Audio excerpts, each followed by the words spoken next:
November মাসের অর্ধেক যাইতে না যাইতে কিন্তু সুখের দিন আইসা পড়ছে। কেমনে সুখের দিন আইসা পড়ছে? আজকে কিন্তু অনেকের বাসায় ফ্যান চলতেছে না। অনেকের বাসার কথা জানি না, আমার বাসায় আমি কোনো ফ্যানই চালাইতে পারতেছি না, কারণ ফ্যান চালাইলে অনেক বেশি ঠান্ডা লাগতেছে।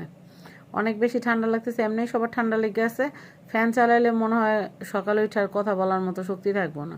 তো যাই হোক, এই যে শীতটা যে পড়ছে, এই যে ফ্যান চালানো লাগে না, কে কে খুশি আমার মতো?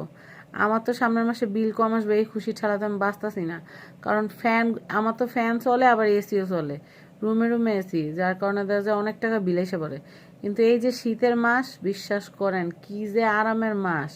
শীতের মধ্যে আমার খায়া শান্তি, শুয়া শান্তি, বয়া শান্তি, সব কিছুতে খালি শান্তি আর শান্তি। তার উপর ইলেকট্রিসিটি বিল কম।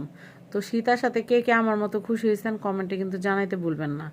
আমার তো মানে ঈদ লেগে গেছে পুরা, ফ্যান চালানো লাগতেছে না, এসি চালানো লাগতেছে না, এমনি আরাম লাগতেছে।